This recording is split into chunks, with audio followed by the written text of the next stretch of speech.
Welcome to this new lesson.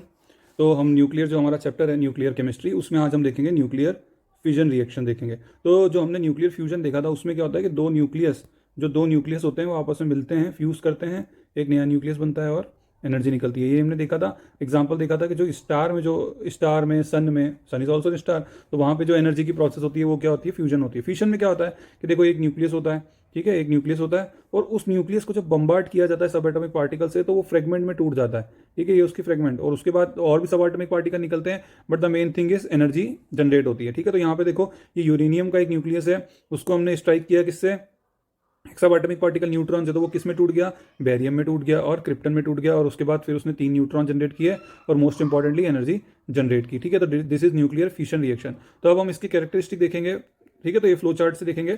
तो what is nuclear fission reaction? It is process of splitting a heavy nucleus into 2 smaller nuclei, ठीक है। अच्छा, ये इस example में क्या है, तो यूरेनियम फॉर एग्जांपल दे दो कि uranium splits into barium and krypton, ठीक है। तो ये याद रखना पड़ेगा, क्रिप्टन का 36 होता है एटॉमिक नंबर और बेरियम का 56 है, ठीक है, 56 है आपका, और ये इसका एटॉमिक मास है, ओके। उसके बाद कि दिस कुड बी स्पॉन्टेनियस और इंड्यूस्ड बाय सब एटॉमिक पार्टिकल्स और गामा रेडिएशन। तो एक तो स्पॉन्टेनियस अपने आप से ही न्यूक्लियस जो है वो फ्रेगमेंट में ब्रेक हो सकता है, और या तो फिर इंड्यूस्ड होता है, जैसे कि हमने यहाँ पे किया है। कैसे इंड्यूस किया? With the help of a सब एटॉमिक पार्टिकल। यहाँ पे सब एटॉमिक पार्टिकल कौन सा है? न्यूट्रॉन है, ठीक है। गामा रेडिएशन से भी आप कर सकते हो। अगला पॉइंट देखेंगे कि जो रिलीज्ड न्यूट्रॉन है वो फिर से फिर से रिएक्शन कर सकता है और एक चेन रिएक्शन बन सकती है, जैसे कि हम अभी चेन रिएक्शन का फ्लो चार्ट देखेंगे, डायग्राम देखेंगे। तो इसमें देखो क्या है, एक यूरेनियम का मॉलिक्यूल, एक न्यूट्रॉन से हमने इसको पहले एक न्यूट्रॉन डाल दिया सिस्टम में, ठीक है। तो ये बेरियम, क्रिप्टन और 3 न्यूट्रॉन जनरेट हो गए। अब यूरेनियम खत्म तो हुआ नहीं, तो वो जो ये 3 न्यूट्रॉन है फर्दर 3 मॉलिक्यूल ऑफ यूरेनियम से मिलेंगे, ठीक है। फिर क्या होगा यहाँ पे कि एक यूरेनियम था हमारे पास, ठीक है, एक यूरेनियम था, ठीक है। फिर ये इसने 3 न्यूट्रॉन जनरेट किए, फिर ये फर्दर 3 से मिलेंगे, फिर उसके बाद 1 2 3 1 2 3 1 2 3 ये तीनों यूरेनियम से मिलेंगे। तो इस तरह से क्या होगा, एक चेन रिएक्शन बन जाएगी, ठीक है। अच्छा, अगर इसको हम कंट्रोल कर लेंगे तो हमको क्या मिल जाएगा, हमको मिल जाएगा न्यूक्लियर रिएक्टर, जो हमको अभी देखना है। और अगर ये अनकंट्रोल रहेगा तो फिर इसको क्या बोलते हैं, nuclear bomb. Nuclear bomb, atomic bomb जो हिरोशिमा नागासाकी पे था वो यही था, ठीक है। तो ये हमारा क्या हो गया, न्यूक्लियर फिशन रिएक्शन हो गया, लेस देन 3 मिनट टाइम। उसके बाद आप देखोगे ये चेन रिएक्शन है। तो चेन रिएक्शन हम देखेंगे, देखो आप ये डायग्राम बना हुआ है, इसको थोड़ा सा ध्यान रखना। तो ये देखो एक न्यूट्रॉन था और उसके बाद हमने ये हमारा यूरेनियम का मॉलिक्यूल है, तो क्या बन गया हमारा, क्रिप्टन बन गया और बेरियम बन गया। उसके बाद 3 न्यूट्रॉन जनरेट हो गए, 3 न्यूट्रॉन जनरेट हो गए, तो ये फिर से एक यूरेनियम से मिला, ये वाला भी मिल गया, ये वाला भी मिल गया, ठीक है। ऑब्वियसली देखो this is the energy part, ये जो येलो येलो है this is your energy, this is your energy, ठीक है। तो ये एनर्जी है। इसी तरह से आप देखोगे कि फिर ये यहाँ एनर्जी, तो ये एक चेन रिएक्शन है। फर्दर 3 न्यूट्रॉन बन गए, ये फर्दर जो है आगे किसी और यूरेनियम 9 यूरेनियम से और मिलेंगे, तो इस तरह से चेन रिएक्शन हो गई, ठीक है, ओके। तो अब हम देखेंगे जो अगला न्यूक्लियर फिशन का पार्ट है हमारा, वो क्या है, हमारा न्यूक्लियर रिएक्टर। तो this is your nuclear reactor. अब देखो न्यूक्लियर रिएक्टर का जो स्ट्रक्चर है मैं आपको बताता हूँ। देखो न्यूक्लियर रिएक्टर में बेसिकली क्या होता है, अब मान के चलो जैसे कि मैंने आपको ये चेन रिएक्शन बताई थी, अब ये चेन रिएक्शन है, ठीक है। यहाँ पे यूरेनियम है और फिर ये यहाँ पे बन रहा है, एनर्जी जनरेट हो रही है। तो अब अगर मुझे बस कंट्रोल क्या करना है कि अगर मान के चलो कि मैं ये जो न्यूट्रॉन्स हैं अगर इनको कुछ कैसे भी कंट्रोल कर लूँ, मतलब इनकी जो अमाउंट है उसको कंट्रोल कर लूँ, कि जैसे 3 न्यूट्रॉन है, अभी ये एनर्जी तो जनरेट हो गई, उसके बाद मुझे 3 न्यूट्रॉन को निकालना है बाहर कि रिएक्शन रुक जाए, तो मैं इसको कंट्रोल्ड वे में यूज़ कर सकता हूँ कि नहीं कर सकता, कर सकता हूँ, ठीक है। तो इसी तरह से क्या है, न्यूक्लियर रिएक्टर इसी प्रिंसिपल पे काम करता है। अब देखो यहाँ पे क्या है, ये न्यूक्लियर रिएक्टर का हमारा जो ये पार्ट्स हैं, ये जो हमारा पार्ट है, ये सबसे पहले क्या है, ये इसको आप देखो, आप look at this part core पे। तो यहाँ पे क्या है कि ये जो हमारी ये फ्यूल रॉड है, एक एक पार्ट पे जाएंगे, this is your fuel rod. तो ये फ्यूल रॉड में क्या होता है, ये फ्यूल रॉड में हमारा होता है यूरेनियम, ठीक है, ये फ्यूल रॉड है। इतनी बात समझ में आ गई। अब यहाँ पे हमने एक सिस्टम में एक न्यूट्रॉन छोड़ दिया, यहाँ पे वो न्यूट्रॉन जो है वो इस यूरेनियम जो ये हमारा है फ्यूल है उससे रिएक्ट करेगा, फिर बेरियम और क्रिप्टन बनेगा, वो यहीं रहेगा। उसके बाद जो हमारे 3 न्यूट्रॉन भी बनेंगे वो फर्दर रिएक्शन करेंगे और ऐसे ऐसे हमारी एनर्जी बनती जाएगी, ठीक है। एनर्जी बनती जाएगी, हीट बन गई, तो हीट बन के कहाँ गई, तो ये कूलेंट है फ्रेंड्स। ये कूलेंट क्या करेगा, ये हीट को लेगा और ये हीट को लेके कहाँ जाएगा, ये यहाँ पे आ जाएगा। तो यहाँ पे क्या है, वाटर है, तो ये इसके अंदर हीट चल रही है, इसके अंदर जो हीट चल रही है, ये जो हीट चल रही है ना, तो यहाँ पे क्या होगा, ये पानी जो है स्टीम बन जाएगा। फिर ये जो स्टीम है वो यहाँ से यहाँ ट्रैवल करेगी और यहाँ पे टरबाइन में आ जाएगी। ये टरबाइन में क्या होगा फ्रेंड्स, ये टरबाइन जो होगी ना, ये टरबाइन मूव करेगी, ठीक है। तो ये मैकेनिकल एनर्जी बन जाएगी। उसके बाद क्या होगा, ये मैकेनिकल एनर्जी जो है वो आपकी जनरेटर में आ जाएगी और जो जनरेटर है वो इसको इलेक्ट्रिसिटी में कन्वर्ट कर देगा और फिर आपके जो घर में क्या होगा, उजाला हो जाएगा, ठीक है। समझ में आ गई। फिर समझा देता हूँ, ये हमारा फ्यूल है, आप खाली ये बाकी के पार्ट बाद में बताऊँगा। फ्यूल को देख लो, फ्यूल क्या है, यूरेनियम 235। बाहर से हमने एक, आप खाली इतना जो है अभी हमारे पास ये है और इसके अंदर हमने बस ये जो हमारा ये फ्यूल रॉड है, ठीक है, ये फ्यूल रॉड है, ठीक है। बस यहाँ से हीट जनरेट होगी, ठीक है। तो हीट कहाँ जाएगी, कूलेंट लेके जाएगा हमारा, और ये कूलेंट यहाँ लेके आ गया, ठीक है। और यहाँ पे क्या है कि पानी है इस चेम्बर में, ठीक है। और ये इस तरह से यहाँ पे, ये इस तरह से आप बना सकते हो, ठीक है। तो ये हीट यहाँ पे स्टीम बन गई, स्टीम क्या होगा, टरबाइन में जाएगी, mechanical energy will convert into electrical energy, ठीक है। अब क्या होगा देखो, अब मैं आपको इधर वाले के जो बाकी पार्ट है वो बता देता हूँ।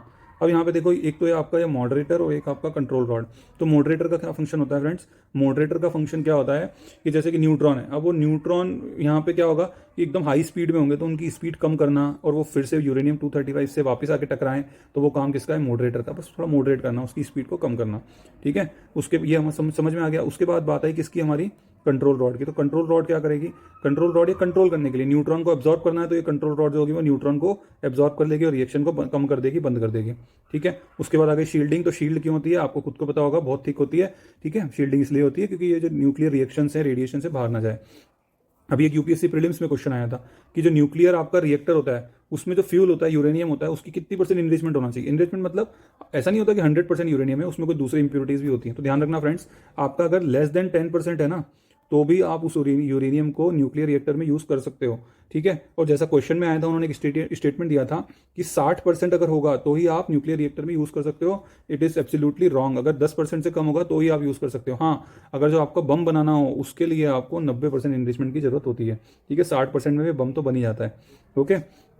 तो ये हो गया। अब हमने शील्डिंग भी देख ली, सब कुछ देख लिया। अब मैं आपको कूलेंट भी बता दिया मैंने आपको, ये कूलेंट हीट लेके जाता है यहाँ पे, फिर यहाँ पे पानी वो जो गर्म होता है वो उबल जाता है, स्टीम जनरेट होती है। अच्छा, अभी कंडेंसर की बात है। तो कंडेंसर ध्यान रखना फ्रेंड्स कि यहाँ पे तो स्टीम होती है, ठीक है। फिर स्टीम क्या होता है, जब पानी में कन्वर्ट होती है ना, मतलब वो आपकी प्रोसेस होती है, स्टीम टेम्परेचर उसका कंडेंस हो जाती है, तो वो क्या होता है, वो इधर कंडेंसर वाले पार्ट में आ जाती है, फिर वो वापस से क्या होता है हमारा यहाँ आ जाती है, तो वो रिसाइकिल हो जाती है, ठीक है। तो इतना आपका क्लियर हो गया न्यूक्लियर रिएक्टर। आपको मैं एक बार आपको जो फ्लो चार्ट है बता देता हूँ। सबसे पहले हमने क्या देखा था, हमने सबसे पहले देखा था हमारा, सबसे पहले हमने देखा फ्यूल। तो what is fuel, the fissionable material used in the reactor is called as fuel, ठीक है। कॉमनली यूज्ड फ्यूल कौन से होते हैं, यूरेनियम होता है, प्लूटोनियम होता है, थोरियम होता है, ठीक है, ध्यान रख लेना। उसके बाद मैंने आपको बताया था क्या, मैंने आपको कूलेंट के बारे में बताया। तो कूलेंट क्या होता है, कूलेंट वो होता है जहाँ पे हीट एक्सचेंज जो है आपका वो होता है, फिर हीट जो होती है वो कूलेंट के द्वारा अब्जॉर्ब की जाती है और वो that is produce in the reactor, जो हीट प्रोड्यूस होती है वो अब्जॉर्ब कर लेता है। उसके बाद मैंने आपको बताया टरबाइन। तो steam produce in the boiler now passes to turbine and the force of the steam jet causes the turbine to rotate, ठीक है। फिर हीट एनर्जी जो होती है वो converted to mechanical energy. Generator की बात आई, तो जनरेटर जो है आपका consist of coil that change the mechanical energy into the electrical energy, ठीक है। उसके बाद आपको मॉडरेटर बताया था। तो मॉडरेटर ध्यान रखना कि जो न्यूट्रॉन्स होते हैं वो fairly low speed should be use to have control chain reaction, ठीक है। To slow down the fast moving neutrons produce during the fission process moderators are used. Moderator reduce the speed of neutron by absorbing its energy but not absorb neutron. तो what are the common moderator, तो graphite, heavy water क्या होता है, D2O, H2 होता है ना, तो D2 जो होता है हैवी वाटर होता है, बेरिलियम, ये सब। तो हमको क्या है, चेन रिएक्शन अगर करनी है, कंट्रोल चेन रिएक्शन, तो उसमें न्यूट्रॉन की जो स्पीड है वो कम होनी चाहिए। कम स्पीड के लिए हम मॉडरेटर्स का यूज़ करते हैं। मॉडरेटर क्या करते हैं, एब्जॉर्ब नहीं करते न्यूट्रॉन को, बस उनकी स्पीड को कम कर देते हैं। तो ध्यान रखना, ग्रेफाइट हुआ आपका, हैवी वाटर हो गया, ये सब क्या होते हैं, जो ये सब आपके ग्रेफाइट, हैवी वाटर, बेरिलियम, ये कॉमन मॉडरेटर्स हैं, ओके। फिर कंट्रोल रॉड की बात आई, तो ये क्या करती हैं, ये रॉड जो होती है न्यूट्रॉन को अब्जॉर्ब कर लेती हैं और चेन रिएक्शन को आगे बढ़ने से रोक देती हैं, नहीं तो एक्सप्लोजन ना हो जाए कहीं। फिर these are made up of steel containing high percentage of material like cadmium and boron, तो जो कि न्यूट्रॉन को अब्जॉर्ब कर सकती है। ध्यान रखना कि जो मटेरियल होता है वो क्या होता है, कैडमियम और बोरॉन होता है। शील्डिंग क्या होती है, शील्डिंग जो है वो रेडिएशन को बाहर जाने से रोकती है। तो ध्यान रखना, ये क्या होता है, लीड ब्लॉक्स होते हैं, कंक्रीट, और कंक्रीट जो होता है आपका वो सेवरल मीटर थिक होते हैं, वो जो है शील्डिंग के लिए यूज़ किए जाते हैं। तो ये हमारा न्यूक्लियर रिएक्टर भी फ्रेंड्स खत्म हो गया, ठीक है। तो न्यूक्लियर केमिस्ट्री में जो हमारे मेजर टॉपिक्स थे वो खत्म हो गए। एक चैप्टर में मैं आपको थोड़ा और क्वेश्चंस दिखा दूंगा आपको, ठीक है। तो ये हमारा ऑलमोस्ट खत्म है nuclear chemistry. Please friends give your feedback. आप देख सकते हो हमने कितने कम टाइम में इसको खत्म किया है, इस टॉपिक को, just to save your time. और फ्लो चार्ट भी मैं इसलिए बनाता हूँ आपको रिवीजन करने में बहुत ईजी रहे। बिलीव मी, आप ये भी पढ़ के जाओगे तो आप कोई भी ऑब्जेक्टिव या सब्जेक्टिव एग्जाम, मोस्ट इंपॉर्टेंटली, जिसमें आपको बहुत कम समय में बहुत ज़्यादा सिलेबस रिवाइज करना है, तो ये आपके लिए बहुत हेल्पफुल होगा। Okay friend, thank you so much.